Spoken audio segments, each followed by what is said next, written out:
రైతులకు నమస్కారం అండి.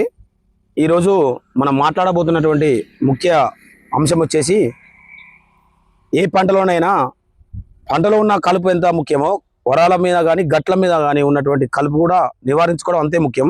ఎందుకంటే గట్ల పక్కన ఉన్నటువంటి చీడపీడలు మరియు ఈ పురుగులు గట్ల మీద పుట్టి మన పంట పొలాలకు పాకడం జరుగుతుంది. ఈ నిర్మూలన కోసం ఇంతకుముందు రైతులు ఒక 5-6 ఏళ్ల నుంచి వెళ్ళి పారాక్విట్ డైక్లోరైడ్ అనే మందు స్పాట్ అని అంటారు కొంతమంది, స్పాట్ల పోవడం కోసం వాడుకునేవారు. కానీ ఇప్పుడు మన గవర్నమెంట్ వారు కొన్ని పరిస్థితుల రీత్యా దాన్ని పారాక్విట్ డైక్లోరైడ్ మందును బ్యాన్ చేయడం జరిగింది. ఇప్పుడు ఈ గట్లపైన గడ్డికి ఎట్లా నిర్మూలించుకోవాలని రైతు సతమతం అవడం జరుగుతుంది.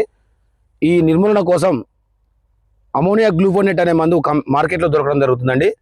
ఇది ఒక 20 లీటర్ల ట్యాంకు 150 నుంచి 160 ml పోసుకొని పిచికారీ చేసుకోవడం వల్ల 3 నుంచి 4 రోజుల మధ్య కాలంలో ఈ గట్లపైనటువంటి గడ్డి నిర్మూలించుకొని నాట్లు పడే ముందు కానీ లేదా పత్తి పెట్టిన తర్వాత కానీ మొక్కల మీద పడకుండా పిచికారీ చేసుకోవడం వల్ల 3 నుంచి 4 రోజులు అమోనియా గ్లూఫోనేట్ 150 ml 20 లీటర్స్ ట్యాంకు వాడుకోవడం వల్ల ఈ గట్లపైన ఉన్న గడ్డిని నిర్మూలించుకొని రైతు అధిక దిగుబడులు పొందవచ్చు. రైతే రాజు ఛానల్కు